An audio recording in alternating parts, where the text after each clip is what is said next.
At the stage, we're in the middle of the stage now where it's going to be changing. Jobs are going to be going from the heavy industries into the information technology industry.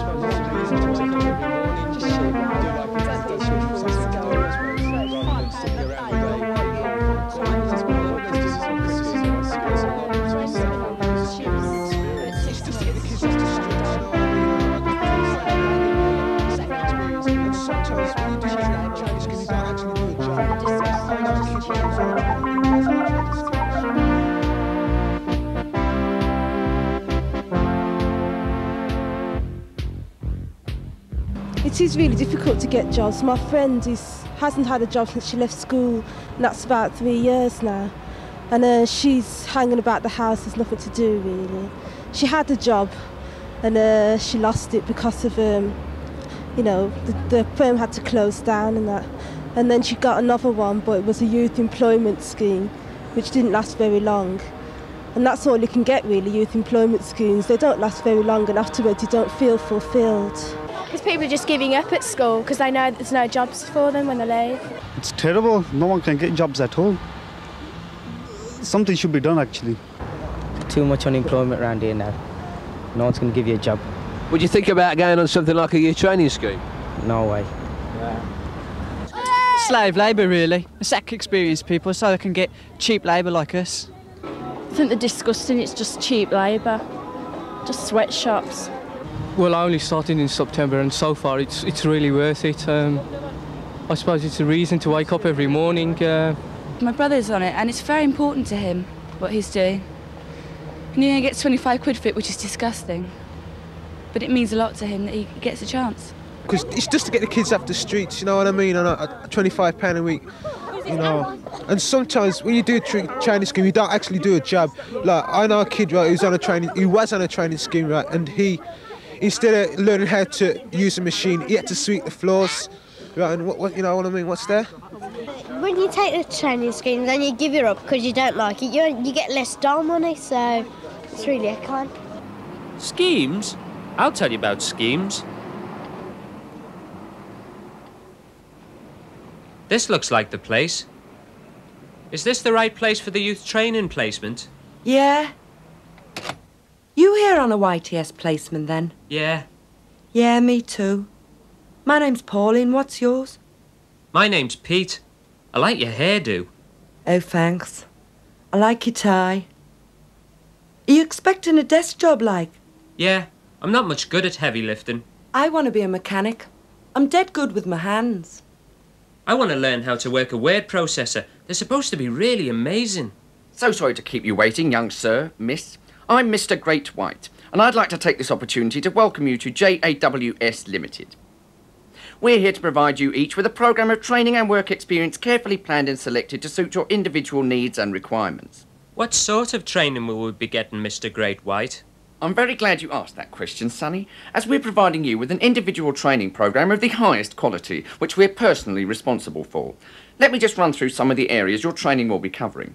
The basic aim of the training programme is to provide you, the trainee, with the basic transferable skills necessary for gaining employment in today's labour market.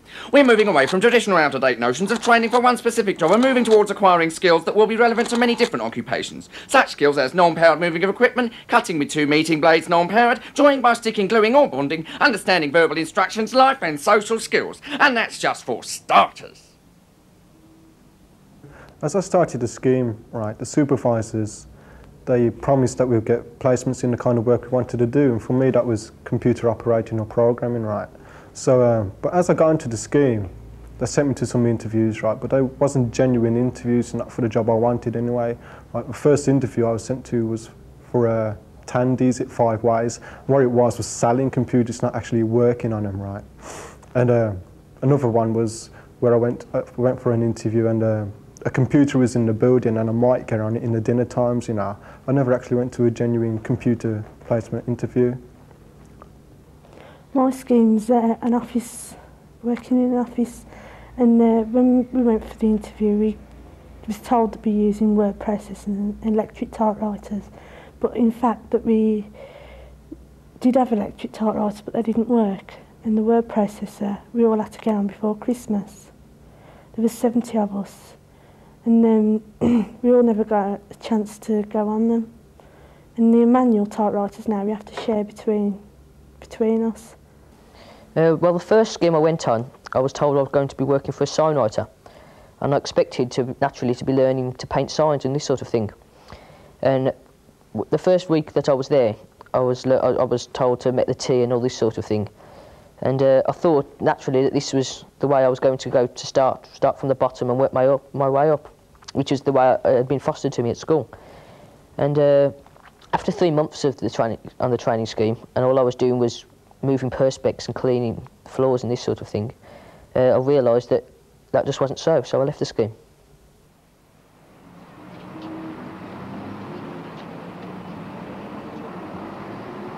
Well, the previous scheme were really hard. They really lose you, like slave labour. And some nights we didn't finish till 7:30 at night and started at about 8 o'clock in the morning. Whereas this one, it's completely different. You start at 9, finish about 4, have plenty of breaks, and they don't use you at all. Well, for me, the most interesting thing is computing and programming. There's electronics, word processing, maths, which you can go into further maths, social and business skills, so it really depends what you like. Well, I was working at another scheme at EITB, and that was fairly industrial and stuff like that, and it wasn't really what I wanted, you see. I wanted more electronics and computing, and when I come here it was a total change. I really liked it. Well, there's 32 trainees, you see, and there's 6 staff, so it's a fairly good ratio, I think, because the staff get quite a bit of time with each trainee. They're brilliant. They treat you like adults. They don't treat you like children at all. It's just like having a friend who's there to help you rather than staff, teachers or whatever you want to call them. It's entirely up to yourself. It's your own time. If you don't want to learn anything, you'll not learn anything. It's up to yourself whether you're going to learn or not.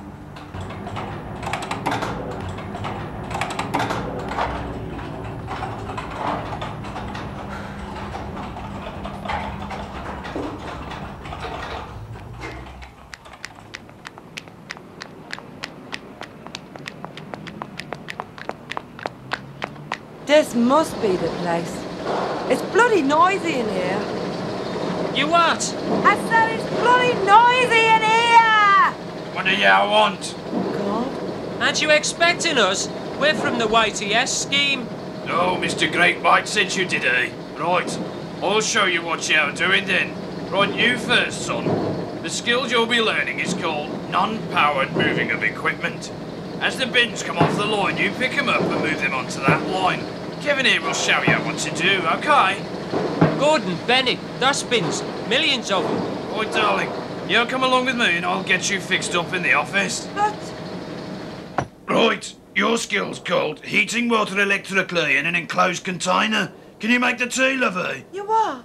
When you've done that, can you give the place a bit of a sweep? Great.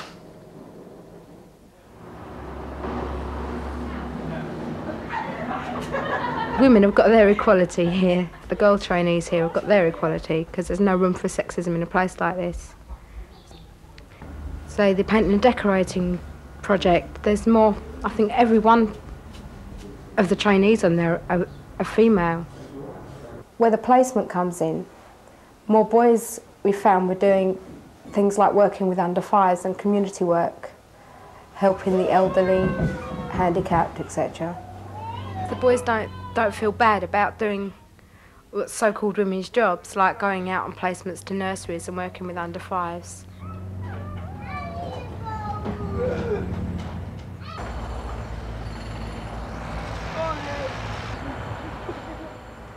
Yeah, a lot of people said things like, "What you doing here?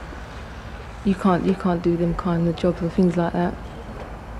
And I just tell them that as long as I could do it, no matter what I am, it's just as long as you can do it, well, that's all right. As long as you're willing and able, you've got 2 legs, 2 arms, like the men have as well, you go out and do it. That's my view. Quite a few people think that you're crackers if you want to be a bricklayer or a joiner. They think that because you're a girl, you'll get married about 22 and you'll want children. I don't really think that's true nowadays. It might have been true a couple of years ago, but not now.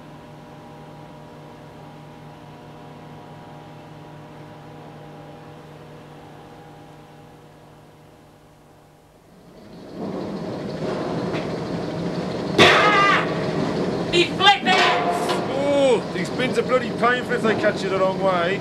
Jesus, my feet! I need some kind of protection here. What's the matter, sonny? Excuse me, Mr. Walrus, but I think I need some protection for my feet. Oh, dear me, yeah. I'd go and buy a pair of safety boots if I were you, son. What with? I'd use money if I were you. Do it during your lunch break. Now, back to work, eh?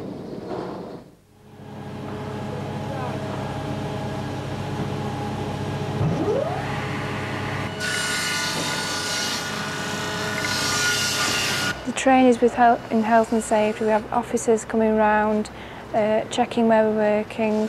We have special lessons at college. They show you how to use the machines there. And even though we get shown how to use the machines at college, we still can't use them when we go out on placement. And you also can't use machines when you go out until you're 18. When you're with a joiner, he supervises you all the time and everything you do so that you're safe.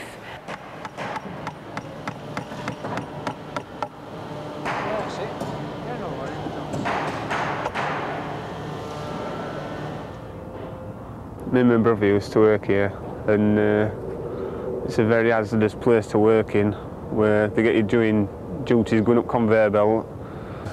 It collects cardboard, drops it down into this crusher, and if it ever gets stuck or anything, they open this little door at the bottom, and you have to jump inside it and clear it all out. And there's no saying if machine won't turn its head on or out like that. I'll tell you what happened that day. Me and my brother, we went in, he started the machine up and we started it, everything running. And from then on I didn't see him.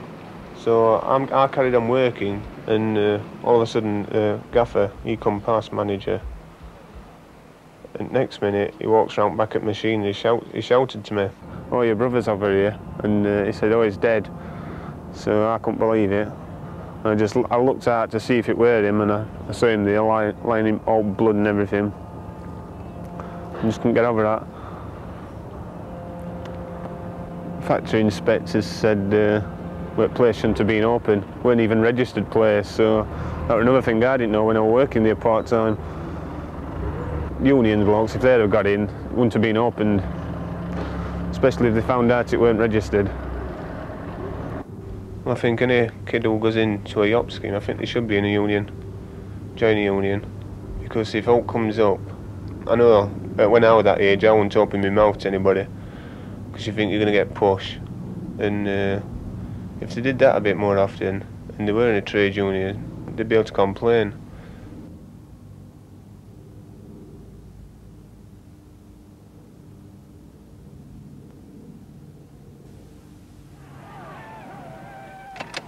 What a bloody day.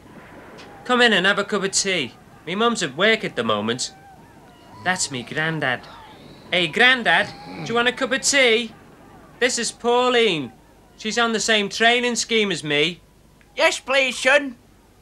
How'd you get on then? What trade are they training you for? It's a friggin' shambles.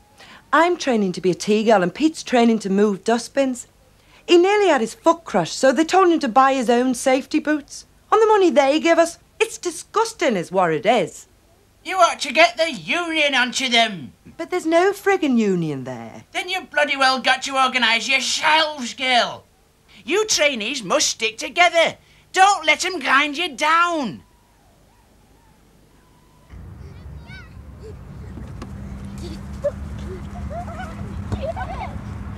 I work at, on an MSc scheme in Hackney, and last November 11 of our electricians were sacked.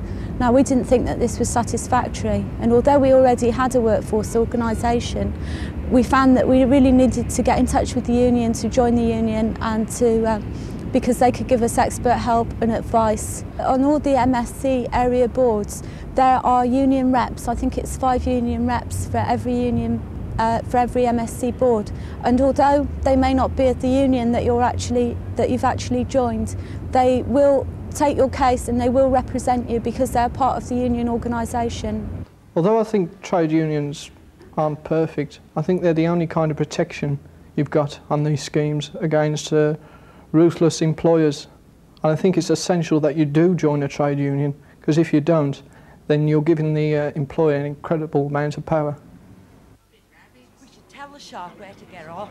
What? You too? Nearly fell off. Typewriters, John Bull says more like. Here, what's all this grumbling? Why aren't you not back at work? Come along, look alive. What do you think this is, a free-for-all?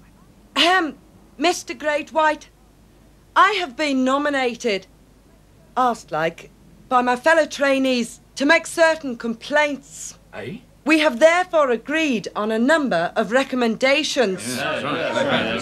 Recommendations? I don't think recommendations from the likes of you... Or rather, list of demands. Demands? Demands? Gordon Bennett! Not many trainees realise that you can get your money topped up to over £25 a week, and there is in fact no limit on the amount of money that you can get paid. Most schemes, you have a scheme for a year and then you've got nothing at the end of it, whereas this one, we've definitely got a job if we're up to scratch. I think if they had more safety rules, if there'd have been more people working there, like trainers to train people, it'd have been a lot better. What the union should be doing is fighting for our rights, because after all, we are the future generation of this country. I think it's essential to put the manager in a situation where he can't treat each trainee individually, and knows that if he treats one trainee bad, then the rest will find out about it and will stand up for their rights.